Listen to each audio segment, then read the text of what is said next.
दोस्तों आज आपको बताएंगे 11 से कटने वाला संख्या कैसे आप पता करेंगे सेकंडों में। आपके सामने बड़ी से बड़ी संख्या यहाँ पर दिया है। अब इन संख्या को पता करना है कि कौन सी संख्या 11 से पूरी पूरी विभाजित हो जाएगा। तो ऐसे प्रश्न परीक्षा में पूछा जाता है, आपको ट्रिक द्वारा बताएंगे, इसलिए वीडियो को छोड़कर आपको नहीं जाना है।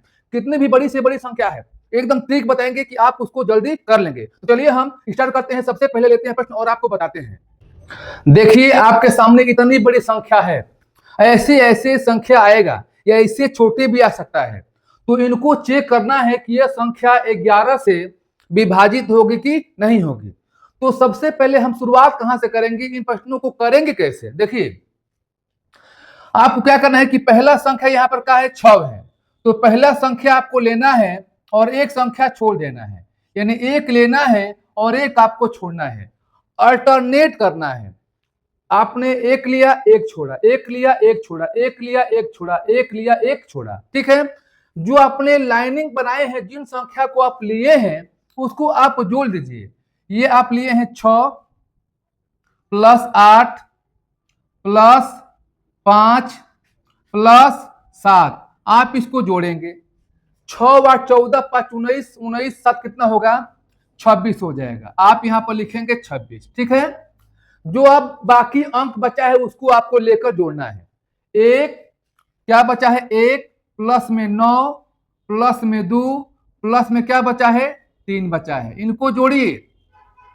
1 9 10 12 3 कितना हो गया, 15 हो गया। दोनों को जोड़ लिए आप।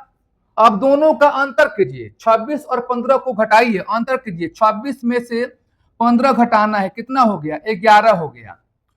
अब यही अंतर करने के बाद जो संख्या आएगा घटाने के बाद, इसी संख्या से आपको डिसाइड करना है कि यह संख्या कटेगा कि नहीं कटेगा। कैसे डिसाइड करेंगे, जब भी इन दोनों संख्याओं का अंतर करते हैं और यहां पर संख्या यहां पर जो 0 आता है या 11 का कोई गुणज, 11 का कोई गुणज, यानी गुणज मतलब क्या कि 11 के पहाड़ा में आने वाला संख्या, यदि यहां पर 0 होगा, इन दोनों का अंतर 0 होगा, या 11 का कोई गुणज, या 11 हो या 11 का कोई गुणज, तो आपको समझना है कि जो दी गई संख्या है 11 से पूरी पूरी विभाजित हो जाएगा। यदि यहां पर 11 नहीं है, यहां पर 22 होता, 33 होता, 44 होता, तो हम कह सकते हैं कि 22 33 44 जो है 11 का गुणज है, तभी भी ये संख्या 11 से पूरी पूरी विभाजित हो जाता। या दोनों का अंतर जब भी यहाँ पर 0 आएगा, तभी भी आपको जानना है कि यह संख्या 11 से क्या होगा, पूरी पूरी कट जाएगा। तो इस प्रकार के प्रश्नों को ऐसे ही करना है। चलिए प्रैक्टिस कराएंगे ताकि आपको आसान लगने लगेगा।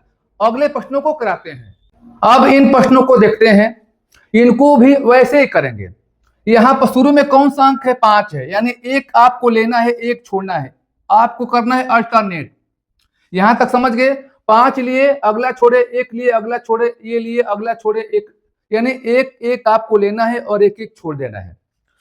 जो सबसे पहले लाइनिंग की है नीचे उसको जोड़ देना है। 5 प्लस में 1 प्लस में 8 प्लस में 2, जोड़िए। 5 1 6 8 14 2 कितना हो गया, 16। जो संख्या बच रहा है अब उसको जोड़ना है। 0 प्लस में 7 प्लस में 6 प्लस में क्या, 3, जोड़िए। 7 6 13 3 कितना हो गया, 16। अब इन दोनों का क्या करेंगे, अंतर, यानी 16 माइनस 16 कितना हो गया, 0 हो गया। जब इन दोनों का अंतर हमेशा 0 आएगा या 11 का कोई गुणा जाएगा, ये संख्या क्या होगा, 11 से पूरी पूरी कट जाएगा। जब 0 आ गया तो आप कह सकते हैं कि ऊपर जो दिया गया संख्या है 11 से विभाजित हो जाएगा। यदि आपको विश्वास नहीं हो रहा है तो आप निकालिए अपना कैलकुलेटर और भाग देकर चेक कीजिएगा। श्योरली 100% है कि यह संख्या 11 से क्या हो जाएगा, कट जाएगा। तो चलिए अगले प्रश्नों को कराते हैं। अब इनको किया जाए, इनको कैसे करना है, देखिए क्या करेंगे। आप पहला लेंगे अगला छोड़ेंगे, एक लेंगे एक आपको छोड़ना है।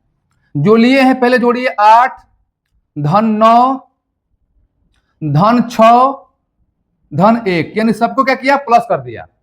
अब जोड़िए 8 9 17 6 23 से कितना हो गया, 24 हो गया। क्या लिखेंगे यहां पर, 24।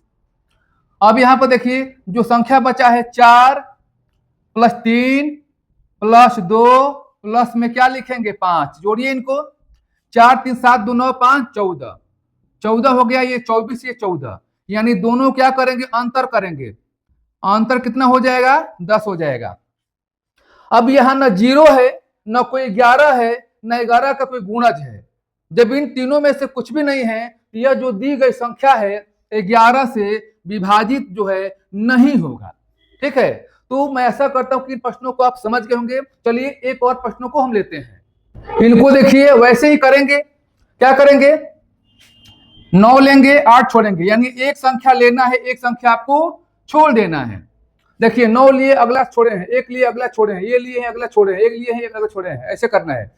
अब जो संख्या लिए हैं जोड़िए, 9 प्लस में 1 प्लस में 6 प्लस में 4 प्लस में 0, जोड़ लिए 9 1 10 6 16 4 कितना हो गया 20, क्या लिखेंगे यहाँ पर 20 लिखेंगे। अब क्या लेंगे संख्या 8 प्लस 3 प्लस 2 प्लस में 7, जोड़िए इसको, 8 3 11 2 13 और 7 कितना हो गया 20 हो गया। और ये 20 दोनों का अंतर हम लिख रहे हैं ताकि आप समझ सके, 0 हो गया। जब यहाँ पर अंतर 0 हो गया, जो दी गई संख्या है क्या होगा 11 से क्या होगा डिविजिबल होगा, पूरा पूरा कट जाएगा। तो एक लास्ट हम लेते हैं प्रश्न, और उन प्रश्नों को समझेंगे तो आप आराम से बड़ी संख्या का जो है प्रश्न जो है आराम से उसका हल निकाल सकते हैं। तो चलिए उन प्रश्नों को भी कराते हैं। अब इन प्रश्नों को देखिए क्या है, 6 लेंगे 7 लेंगे 9 लेंगे 8 लेंगे, एक लेंगे एक छोड़ेंगे, जोड़िए 6 प्लस में 7 प्लस में 9 प्लस में 8, जोड़िए 6 7 13 9 22 60 कितना हो गया 30 हो गया। लीजिए इनको, 0 प्लस में 1 प्लस में 4 प्लस में 3, 0 1 4 3 0 1 4 3, जोड़िए 1 4 5 3 8 हो गया, 8 हो गया। दोनों का अंतर 30 में से क्या घटाएंगे 8, कितना हो गया 22 हो गया। अब देखिए यहां पर क्या हो गया 22 हो गया। हमने बोला कि जब भी अंतर करेंगे 11 होगा या 11 का कोई गुणज, देखिए 11 का गुणज है, यानी 11 का पढ़ेंगे टेबल तो 22 आएगा। जब 11 का गुणज यहाँ पर हो गया तो ये संख्या क्या होगा 11 से पूरी पूरी विभाजित हो जाएगा। अब इन प्रश्नों को कीजिए और इसका आंसर जो है कमेंट बॉक्स में टाइप कीजिए। फिर हम नए प्रश्नों के साथ, नए ट्रिक के साथ, नए वीडियो के साथ मिलेंगे। तब तक के लिए आज के लिए इतना सा, धन्यवाद।